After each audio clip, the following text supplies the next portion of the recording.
Hi, everyone, and welcome to another episode of the Auto Repair Marketing Podcast. I'm your host, Brian Walker, my co host, Kim. And Hello. today we're going to be talking about a topic naming your auto repair shop. And Kim's going to have a lot of fun today. I am. I just know she is. I am.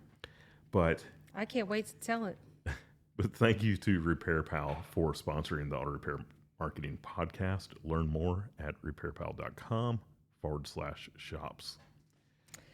Yeah. So Go ahead, Kim. Go ahead. I know you're dying. Before we get there, I know you're just dying to talk about this. before we get there, what put this on your mind? I was looking at a discussion in one of the industry Facebook groups the other day, and there was someone in there that they had a shop that had a particular name, and they had some goals for the shop, and we'll talk about that when we get to that part. They had some goals to that part, and people were telling them, you got to change the name of your business. And it was like, okay, we have a lot to talk about with that because Okay. and Well, I you've say a answered lot. the question. It's not going to be a super long episode, honestly, but there's still a lot of things that we can talk about when it comes to naming your auto repair shop and things that you need to think about when you're doing that. I got it. Well, you answered the question. I wanted to know because it's just random. Like there's usually I just see the title of whatever you wanting to talk about, and I'm like, okay, I know exactly where that came from. So I didn't know. Well, so here's what people, and I don't know that we talked about this in our story episode number 2, Yeah, I but don't remember. the thing is, if y'all have been listening long enough, you know, and maybe this is the type of podcast that could be bringing in a new listener. Maybe they're Googling how to name my auto repair shop. So if you're new, welcome. But for those that aren't, back, you know that I came from the education world. Brian was a mechanic. And I remember, so I was pregnant. I surprised him at Arby's for lunch one day. Very romantic lunch at Arby's. Yeah. Over a big beef and cheddar. That's right. And I came straight from Walmart where I took the test in the bathroom and surprised him at So we lunch. got Walmart and Arby's. And Arby's. We're rednecks, Kim. Yeah, I know. That's a whole nother topic. If they could see what's on the outside of this podcast studio, you definitely get an official Redneck Man card. Absolutely. So- and I would carry it proudly. That's a whole nother story. Anyway, naming your auto repair shop. So I told him that we were pregnant in February, and very quickly is when I learned that he was an entrepreneur at heart. I did not know that before. Really? At all. No, in no way, shape, or form. And he pulled that out deep from the corners of his soul and presented, I want to open my own shop. And I'm like, dude, I'm pregnant and our insurance is with the dealership. So it was very terrifying for me. And the wonderful wife that I am, I jumped off the cliff with you while you built the airplane on the way down. And so I remember us dreaming and laying across our bed. Is this the story you thought I was going to tell? Oh, I still don't know where you're going. Laying across our bed with a Post-it note, not a big Post-it note, but the little, like what? Yeah, a little 3 by 3. 3 by 3? Maybe 4 by 4. Definitely not more than 3 by 3. I was going like 1.5. So 3 by 3-inch square Post-it note. And that's what we wrote down as the expenses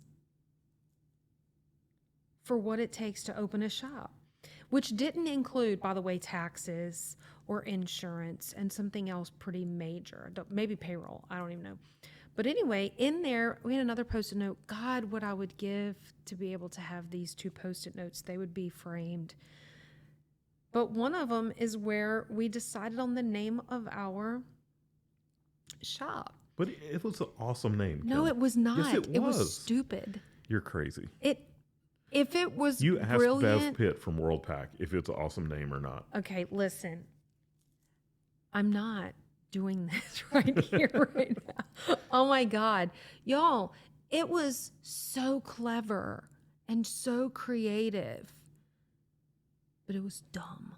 It was not. The name of the business was Behind the Star. Okay, freeze. Stop.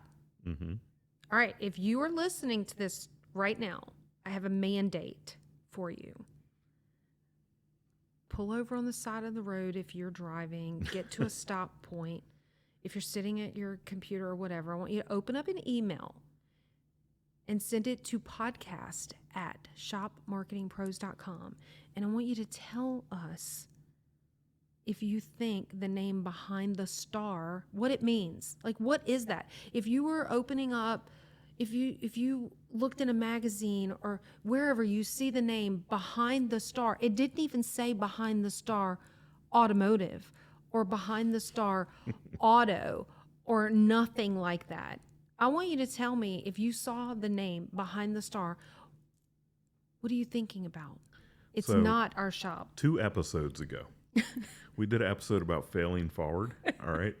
And I failed forward with the name, and we're going to get there with the story. But anyway, But we didn't even mention this in that podcast. We should I know, have. but Behind the Star was a reference to driving a Mercedes-Benz, and my shop was supposed to be Mercedes-Benz only. Well, tell and it why, ended up because being all Euro.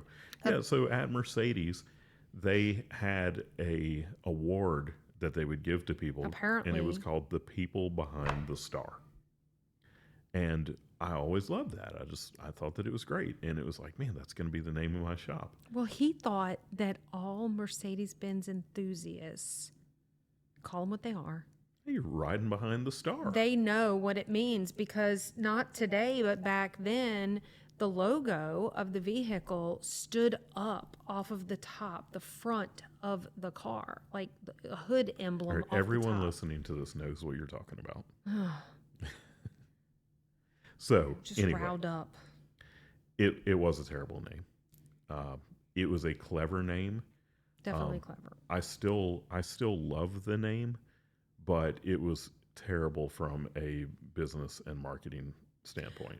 That said, you did very well the first year in business to the point where we had to move from one physical location, praise God, rat hole, garbage pit, to a new location where the business, the feel, everything fit the client. Okay. And so, do you want to talk about that? You want me to talk about that? Yeah, I can talk about it. So, and just to clarify, Kim said it was a rat hole. It really was a rat hole. We Yeah, don't try to- We had rats. We had red bugs in the carpet. Chiggers. Chiggers, if you're from the south.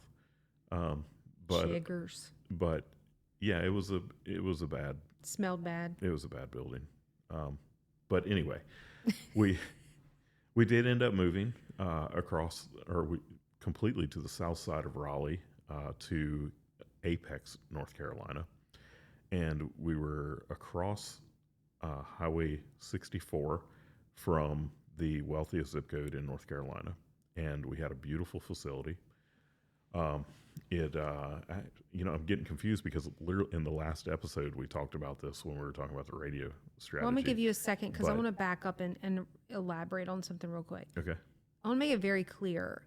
Our first shop was awful, but we were very proud of it. I was like, that's our business. I wasn't. I wasn't that proud. I was proud of the business. I wasn't proud of the shop. Well, that's kind of what I'm meaning. Yeah. That's what I'm kind of getting at. When Okay. with the next shop, I was very proud of. Oh my God, yeah. So when we moved, we changed the name, and we changed the name to Peak Automotive. And the reason why is because Apex, North Carolina, their motto was the peak of good living.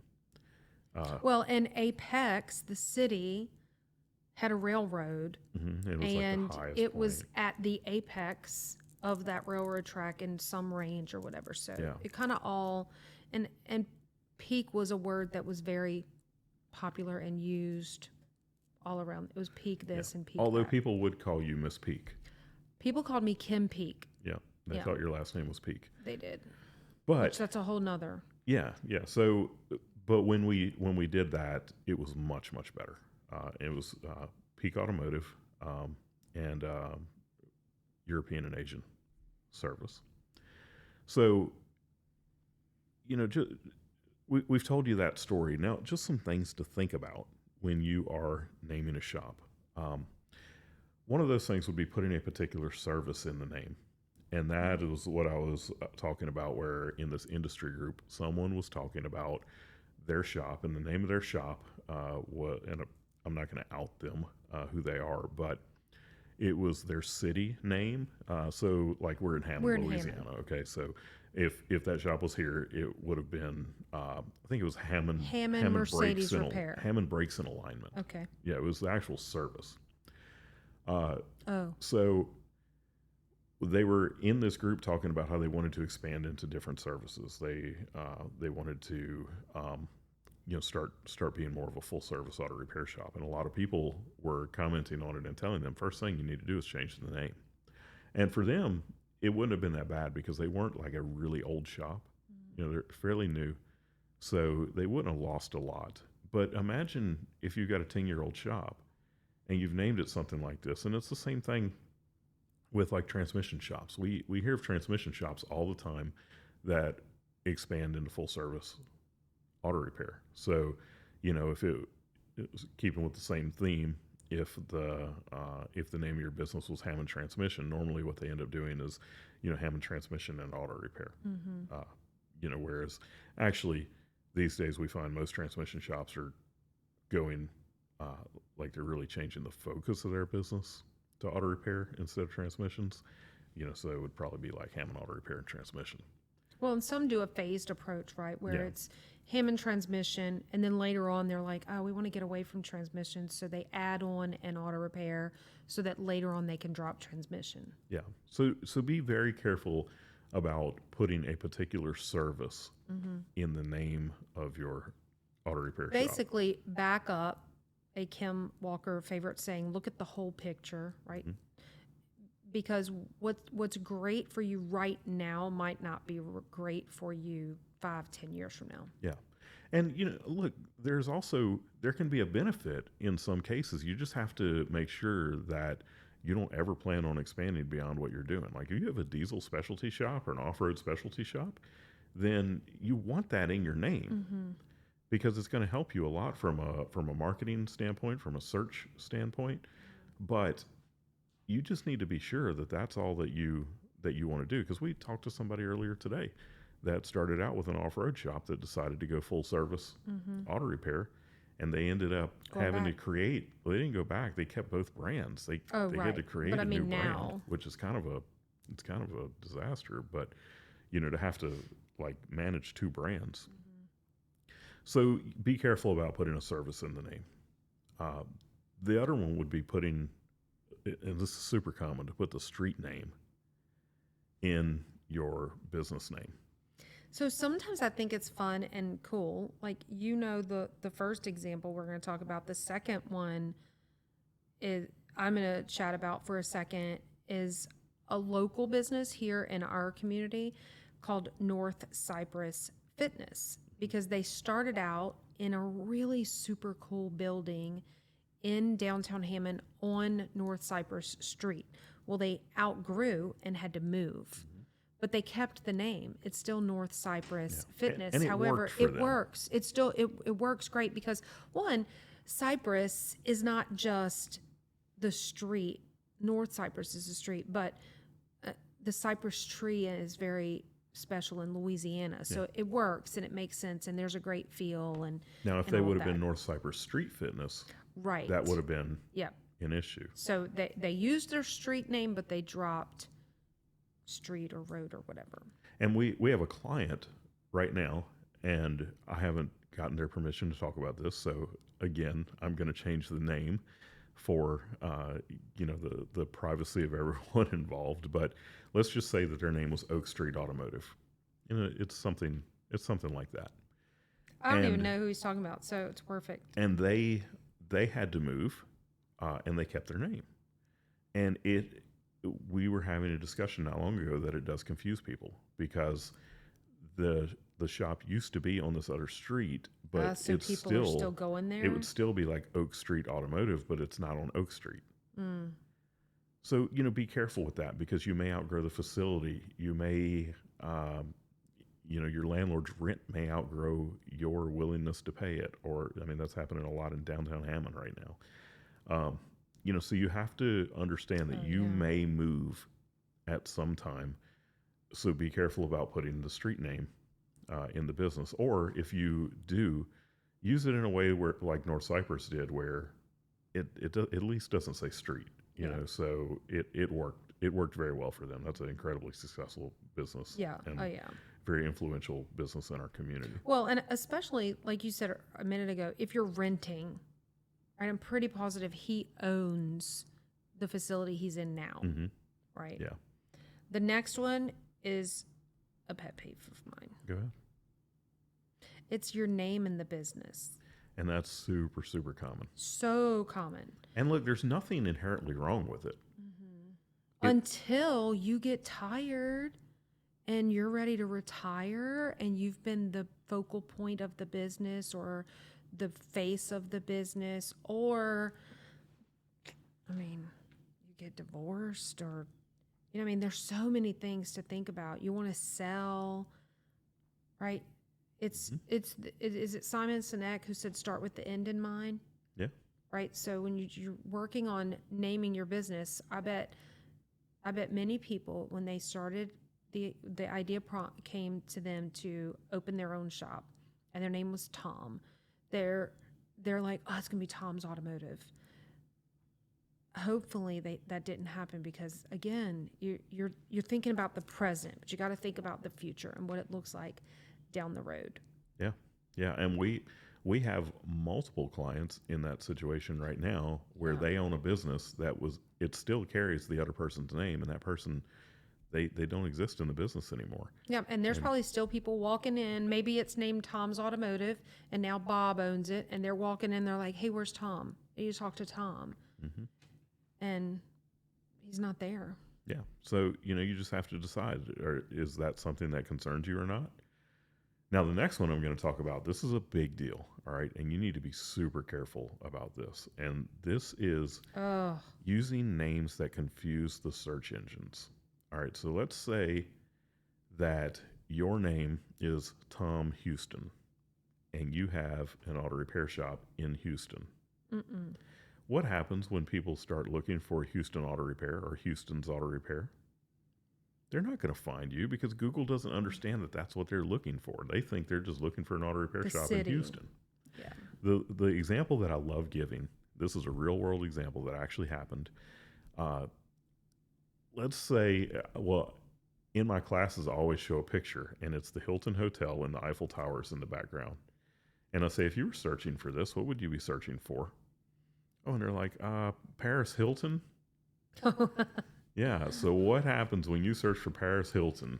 Yeah. So now in their case, they couldn't really do anything about it, because, Paris Hilton's fame came after that hotel was built. But you need to think about, if somebody is searching for your auto repair shop, is there something else that they might search for with the same terms that you're not going to be able to outrank for? Right. Yeah, that's something I'm not an SEO mind, so I would have never thought about that. And it happens more than you would think. Yeah, I can definitely see that now that we're talking about it. And it's certainly something that you think most auto repair shops are owned by former technicians, not business-minded people, certainly not SEO-trained business-minded people. They're never going to think about that until it's already. Oh, they get an education very quickly, because Yeah. it's funny. I love watching it. I think about myself, how much I was not a businessman when I opened my business, to now I prioritize being a businessman over being a marketer, like by far. Yeah. And the education comes quickly, and it comes hard. So there's also these creative naming Yeah. or creative spelling, or I think it's clever, cute, and cool. Like Behind the Star. Well, yeah. Yeah. Yeah. I mean, we went to StoryBrand, and they love talking about the creative. Bowling ball Yeah. things. Yeah. Yeah. I mean, we You think just it's need to cute. keep it simple. we had a client that we built a website for a long time ago. The name of their business was The Shop, and they spelled it SHOPPE. And I, that was a disaster, because that's not what people search for. They search for The Shop with one P. It's a great moment for me to drop in ask@shopmarketingpros.com. Ask the pros. You're like, hey, I'm thinking about starting a shop. I'm in the naming process. Like, what do you think about? Because we'll do a name audit for you. Like, that's not a thing. I just made that up literally. Like, and that's We'll very give you moment. advice. Yeah, we will tell you if we see anything like what we're, like the you don't know what you don't know. We'll tell you what you don't know about the potential name of your shop that you're thinking you're going to name it. Now, this next one, down here in Louisiana. No. All right, here it is. I'm going to spell it first. Okay, so y'all pay attention. Well, you got to tell them what we're talking about first. Well, we're talking about spelling. Hard to spell or hard to pronounce. Welcome to Louisiana, where this is our world.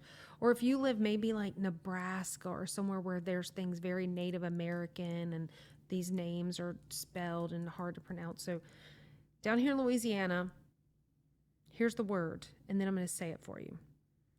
TCHOUPITOULAS. That is a street. In New Orleans. Is this a real shop, or did you just make this up? No, I made it up. You think you made it up? We need to Google it. No, I did a Google search. You did? Okay. Yeah. So the name of the street that I just spelled is Chapatoulas. Chapatoulas. And you can see exactly what I mean by hard to pronounce, hard to spell. There's another one that's pronounced differently. It's spelled the color burgundy, but it's pronounced burgundy. And so, yeah. You think about somebody's going to Google and they're trying to type in the name of your shop that they can't spell. People in New Orleans can't even spell Chapatoulas. Well, like I had to look it up to put it in the show notes here. Oh no, I can spell it, but I'm a great speller. But it does not match. Chafuncta. Chafuncta, Tanchpahoe. Yeah. Like we can go through a whole long list of crazy names in Louisiana that are hard to pronounce and hard to spell. And these are all the Indian names. Wait till we get into the Cajun names. Right, for sure. With all the O's on the end that are E-A-U-X E-A-U-X. and all But that. just think about, the name of your shop. And if it has something to do with your name, which we already said don't do, and you've been spelling it your whole life, you don't think that it's difficult, give it to someone else and ask them. And let me just correct something. We didn't say don't do it. Well, We're just warning you to put thought into Correct. it before you, if you say, I want my name in the business, yeah, commit. and you understand that this Yep. is something you may need to deal with later, then that's fine. Right, I mean, that is your choice. We're just giving you some things to think about correct. when you're naming your business. Absolutely. And I would add to this, okay, so the next thing, Yeah, your domain name. and sometimes when you put, I'm sorry, I'm kind of taking over here. Go ahead. You put two words together and maybe Oh, gosh. maybe the first word ends in E and the second word begins with E. Then people are like, well, wait, is there an E or is there not an E? Are there two E's or is it just one E? Like, it's too many questions. People are, and then you put it together and you can't tell, like, it's just annoying. Well, and there's other things too that sometimes they can spell other things. Like therapist.com would be the rapist. Right. Yep. So it's like, So put your name, write your name down, different words, capitalize the first letter of each word, then put it together like you would. Don't capitalize it so that Well, you that's can what see the that's other. what I'm saying is Yeah. do it all the ways. Like write it correctly, then write it all lowercase, all together. Like do all the different variations to see what does it look like. But you don't want to have hyphens in your domain name if you don't have to. You don't want to have to go for the .biz if you don't have to. So look for a name where you can get a domain name that that works. I mean, that was a primary thing when we named this business.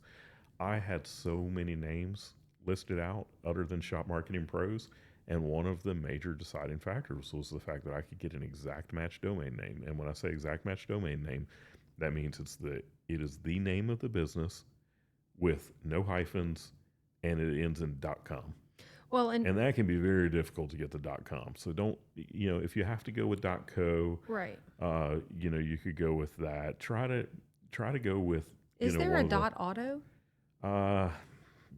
There might be, but so when we Anyway. get, there's a lot of new top level domains, which that's what, so .com, .biz, .auto, if that exists, those are all top level domains.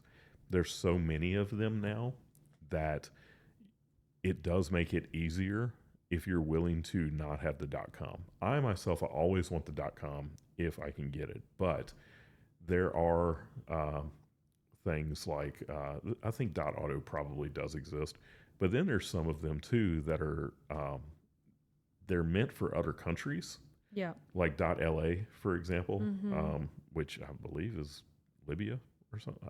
I think, I don't know. Mhm. It's another country, but people in Los Angeles use it a lot, and people in Louisiana use it a lot for that, to get that .la. But try to stay away from, like, there's some of them that people just don't know, There is a .auto. and you won't like, you don't want people to forget your domain name because they think it's .com, because they'll always default to .com. If you think it was, if I had the domain name shopmarketingpros.la, because we're down here in Louisiana, I could say it a million times. You let a half hour go by, and then you get to your computer and go look us up, you're going to go to shopmarketingpros.com. Yeah, for sure. And I will even add here, like, it's real important to put it together and even talk about it with someone else. Imagine that you're giving your email address to someone. For us, our legal entity name is Five Stones Media. The number 5 is the word, and Shop Marketing Pros is our DBA. Well, I can't tell you how many times I've had to say, back when it was Five Stones Media, okay, my email address is kim@fivestonesmedia.com. The 5 is a number, not a word, and stone is plural. You would think when it's 5 stones, people know that stones is plural, but they didn't. We were Yeah. constantly getting, oh, I sent it to you, and they sent it to kim@fivestonemedia.com. So you don't want to have to explain that stuff And all the then time. here's another one that I'm going to throw out there. Look at domain names that are very closely related to yours, and make sure that it's not like a competitor, because back Five Stone. when we had, when we were Five Stones and we were doing marketing for all kinds of random businesses, we had a dumpster rental company that we did marketing for, and they were part of a franchise, and the franchise had set up the domain for them, louisianadumpsterrental.com. I'm sorry, louisianadumpsterrentals.com. Their biggest competitor was louisianadumpsterrental.com. Yeah. So here they are driving their trucks down the road with these roll-off dumpsters on them that say louisianadumpsterrentals.com, and people would forget to put the S on it. Next thing you know, they're at the competitor's website. Yep. So I got with them and said, okay, we need to change